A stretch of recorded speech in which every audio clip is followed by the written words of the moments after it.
Hi, everybody. I get to go see my granddaughter again later tonight, probably. They're gonna call me and let me know. But the video that I wanted to make today is it all started with a conversation I had with a couple of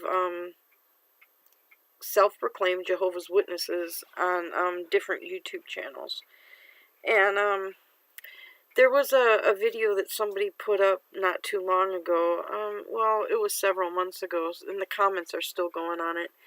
But it was about JW funerals and that. And I had made a comment on there about, along with other people, about how in the last, 30, 40 years, Jehovah's Witnesses have gotten a lot meaner and more isolated than they used to be, and they weren't so distant to people and standoffish.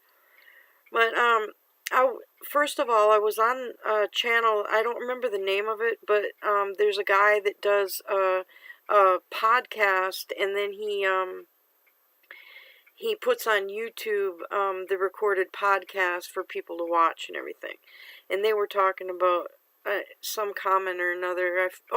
He had gone to a Kingdom Hall, and he was trying to get the witnesses to answer a question for him that he didn't quite understand. And he asked one of the witnesses that came up to him, they acted all friendly and everything, "Hi, how are you?" And he says, "Well, I have a question, maybe you can answer." And they were like, "Yeah, okay." So while he's asking this question, somebody would come up to that witness and say, "Hey, I need to talk to you," and then they would leave. Well, another witness would come up to him, and so he would say, "Well, I have a question, maybe you could answer." And they'd say, "Okay, yeah, what is it?" And they'd start talking about it. And not long after they started talking about it, another witness would come and take this witness that was talking to him away, and they'd leave. Well, it seemed like nobody really wanted to finish the conversation with him or answer the question that he had, and he was feeling really frustrated. And finally, like I say, he thought it was odd. And at the end of the meeting, everybody was filing out and going home, and pretty soon there was none left, and they were getting ready to lock the Kingdom Hall, and he thought, well, okay, no one's even going to come and talk to me now. So a friend of his that he was there at the meeting with, they were sitting in the parking lot, or standing in the parking lot next to the car, talking about how odd it was that these Jehovah's Witnesses kept getting pulled away and didn't want to answer this question. And while they were standing in the parking lot near the car talking about it, some people started showing up for the next congregation to have their meeting that day at the same hall. And these people started showing up, and they were asking him, they started, talking to him. And he mentioned it to them, the ones that were showing up. He says, well, we went to the last meeting, and we were talking to people and asking them to answer this question. And they, weird, they kept getting hauled off, and then nobody would answer the question. And so I guess he finally wound up getting the question answered. But the people in that one congregation, nobody wanted to answer that question, and they kept going up to the person talking to him and pulling them away, and he wasn't sure exactly why that was. But anyway, I related an experience that I had was that I'm not a Jehovah's Witness. I called my local Kingdom Hall when the Silver Sword was out, because I have a whole collection of Bibles, and I wanted one of the new ones to go in my collection and to use and study and look at and everything. And I called the local hall, and I got a voicemail. And so I left a voicemail. "Hi, my name is Denise. This is my number. Would somebody call me, because I want a copy of the new Bible." Well, I never ever got a call back. Nobody even bothered to call me and talk to me about it, or ask me why did I want a Bible, or anything. No, they didn't even call. And I thought, well, why in the world?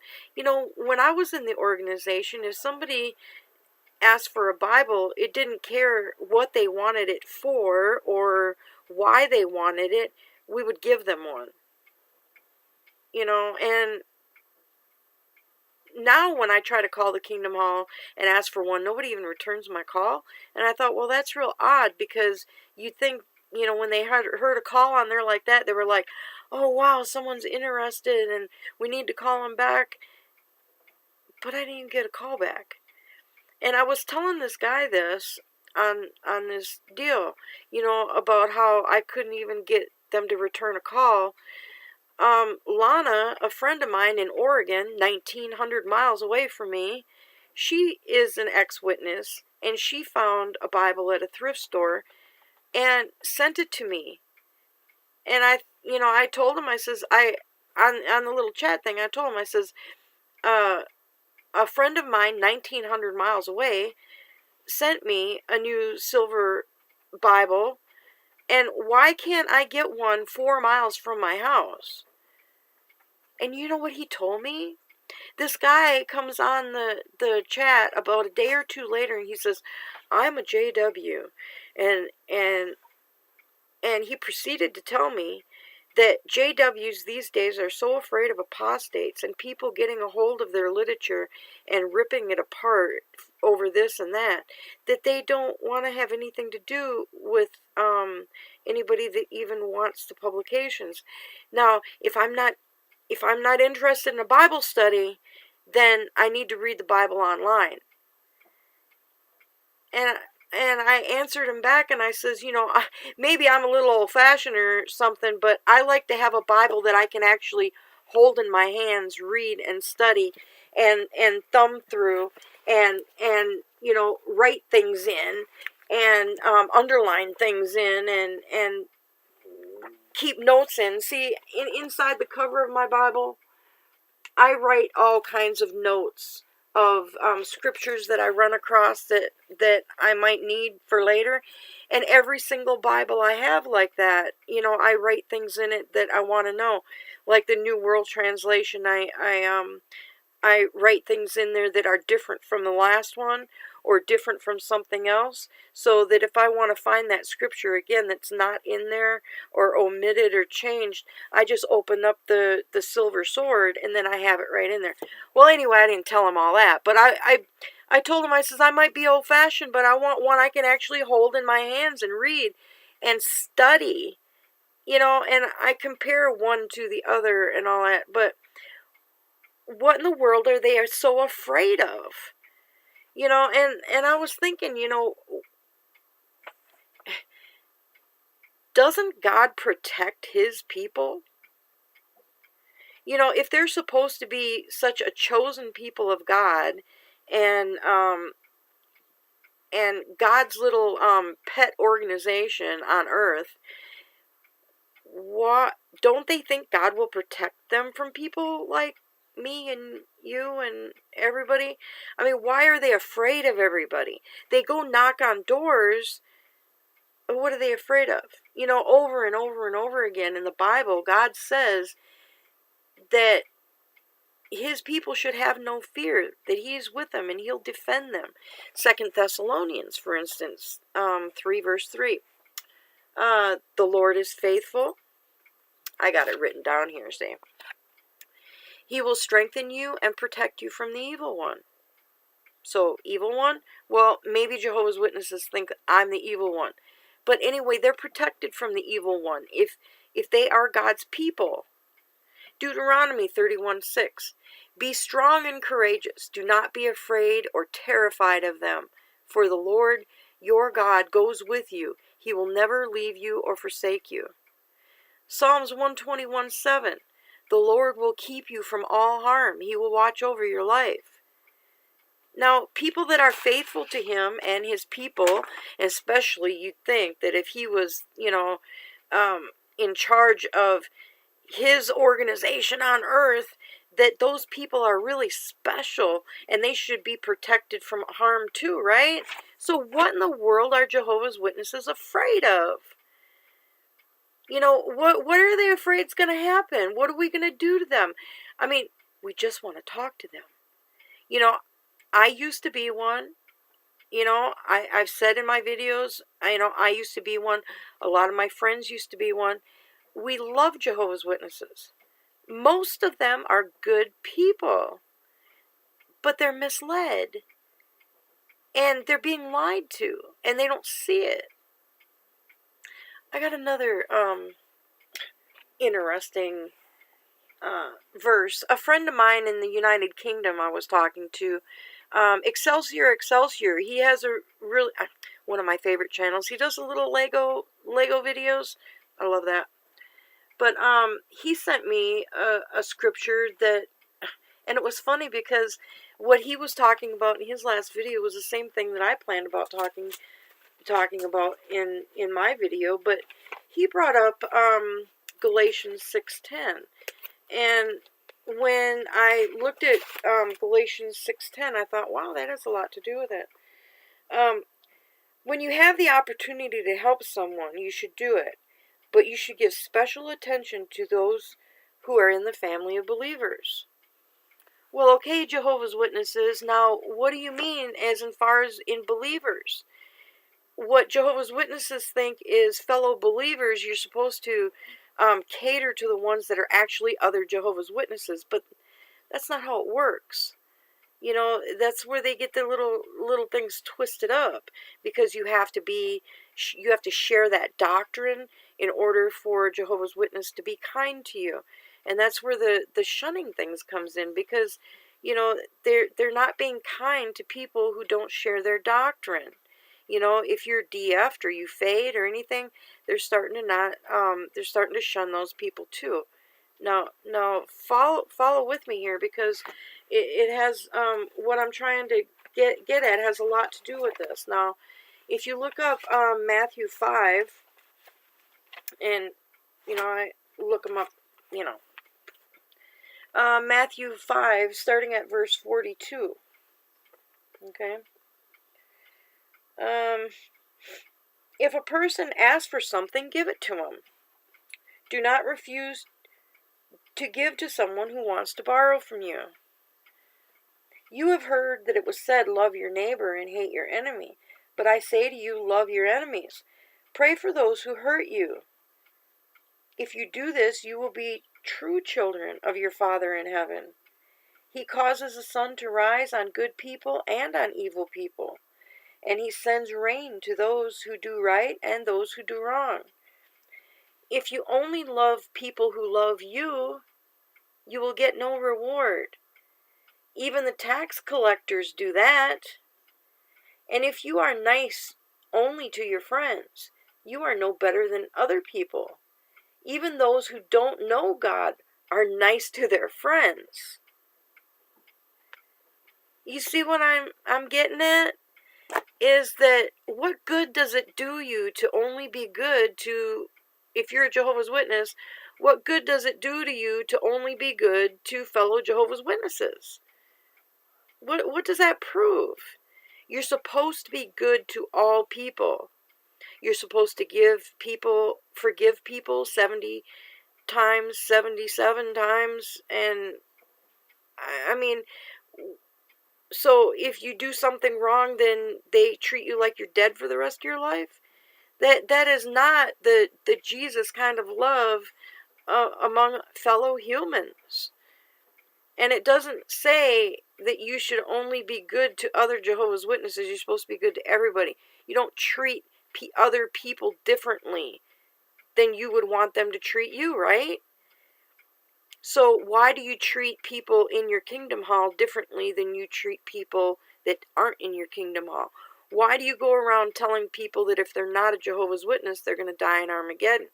Now, and don't argue with me on that, because in the JW broadcast, even Caleb and Sophia videos, they will tell you if you're not a Jehovah's Witness, you're going to die in Armageddon. It's all over in the publications, on JW broadcast, JW TV, you name it. Now, the main point that I wanted to get at too is found in Romans. I absolutely love Romans. The Apostle Paul wrote Romans because he was a Roman citizen. Yeah, Paul was a Roman citizen, and he knew how Romans thought and how their culture was and what they did. So it was his job to talk to fellow Romans and explain to them the benefits of knowing Christ and and and how Christ fit into their life.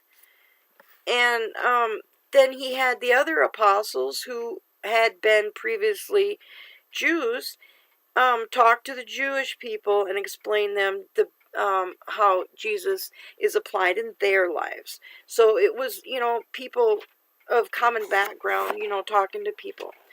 Now, if you go to Romans 10, it's not a real long chapter, but there's a few things that I wanted to highlight in chapter 10, first of all, before we wind up getting to where I wanted to get to. Now, in starting at verse 8, this is what the scriptures say. The word is near you, it is in your mouth and it is in your heart. That is the teaching of faith that we are telling. If you use your mouth to say Jesus is Lord, and you believe in your heart that God raised Jesus from the dead, you will be saved. We believe with our hearts, and so we are made right with God. And we use our mouths to say that we believe, so we are saved. As the scripture says, anyone who trusts in him will never be disappointed. The scripture says anyone, because there is no difference between those who are Jews and those who are not. The same Lord is Lord of all and gives many blessings to all who trust in him. As the scripture says, anyone who calls on the Lord will be saved. Now, nowhere in here does it say that you're going to be saved if you only follow a certain doctrine. And if you look up the word doctrine, a doctrine is a man-made belief system put in place. Now, you don't need to believe in a doctrine. You need to believe and have faith in Jesus. And that covers a lot of people in the world. You don't have to be a Jehovah's Witness to go by Jesus' commands and laws. Now, if you go out to, say,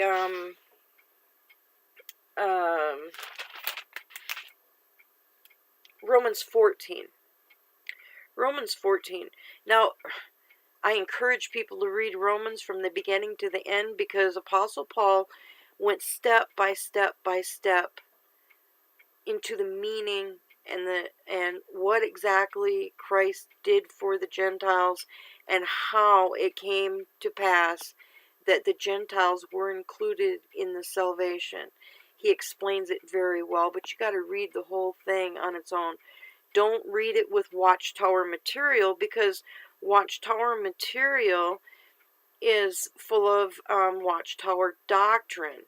And the doctrine is what tells you to interpret this a certain way.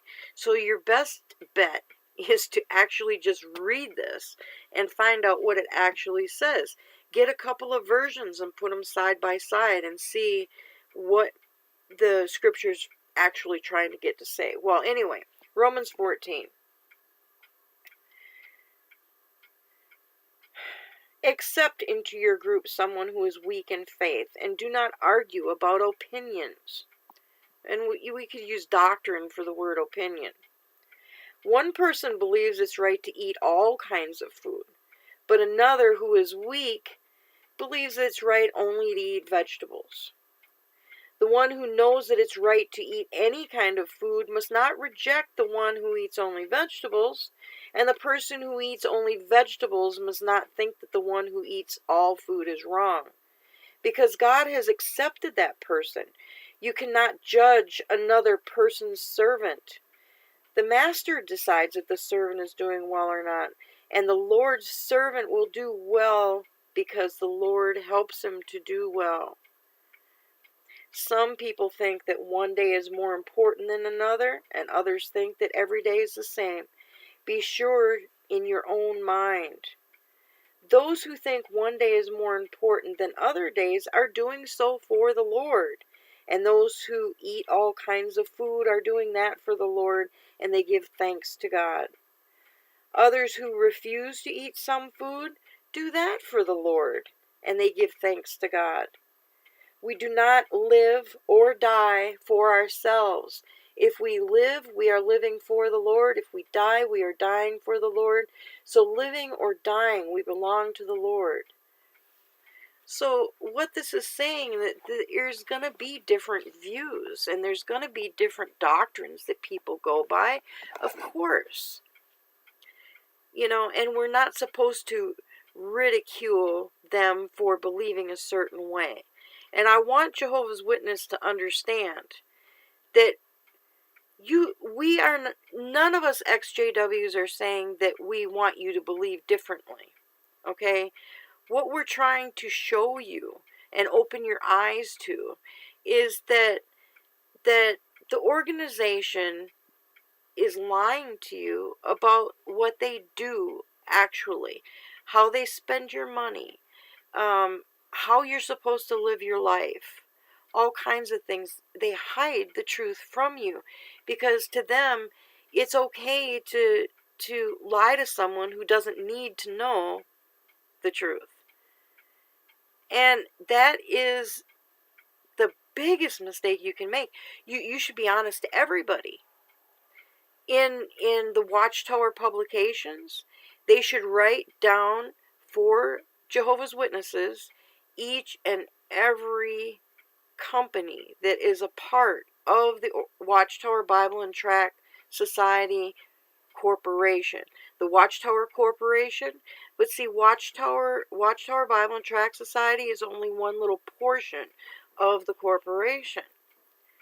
They have real estate companies, they have legal companies, they have all kinds of different companies that are included in the Watchtower organization. And they should take each company that's part of the Watchtower organization and tell you how much money each of those businesses bring in, what they do, what they're used for, and how much money of your money that you give them goes out to each of these companies that are part of the corporation, and how much money that they're having to pay into the court system, how much they're being sued for every year, and who they're being sued by, how come they're being sued, and how much they're being sued for. They should include that all in there so the members of Watchtower Bible and Tract Society will know what these other corporations are doing, who's being sued, how much money's coming in, how much money the state, federal, whatever is making them pay out.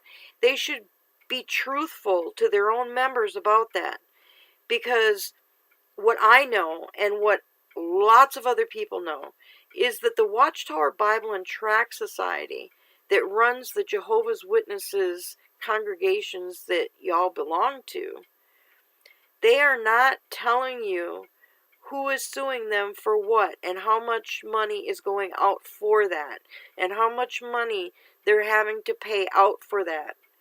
They're not being honest. They're hiding it. They're hiding the fact that they're being sued multiple times by people in several countries for millions and millions of dollars. And the money that you send into the Watchtower Bible and Tract Society, your money is being funneled into being used to pay the court cost. Now, you as a Christian Jehovah's Witness who is trying to live by Bible rules and values and is a good person, you should be speaking up and saying something about the wrong that's being done inside your organization, because you know a little leaven will sour the whole loaf. When something is being done wrong, you should stand up and speak about it and say something about it and try to change it. But see, Jeffrey Jackson, in front of the Australian Royal Commission, was asked, are they going to change the policies and do something about it? And he flat out said no. Now, a lot of people know for a fact that the policies and the way that the Watchtower Bible and Tract Society is run is wrong. You're being misled, you're being lied to, you're not being told the truth, plain and simple. And we're trying to get you to open your eyes and see that. You need to research it and look and see, because none of us are lying to you about that. And we're not debating whether you're a good person or a bad person or whatever, because we do know that people are imperfect, and there are bad people in every church that people might go to, and blah blah. You know, you use those arguments against us and everything, but we all know that, and that's not what we're trying to say. What we're trying to say is, hello, you're being misled and you're being lied to. They're telling you they need more money for the worldwide work, but that's not what they're using it for. They're using it to pay the fines of the court cases that they're not telling you about. You need to find out why. Why are they being sued? Who are they being sued for, by? Why? Look it up. Find out for yourself. I, again, encourage you more and more. Look the things up. Research it. What are you afraid of? If you are God's people, and you are special in God's eyes, and you are His organization on earth, then you have nothing at all to fear. Because if God is with you, who could be against you?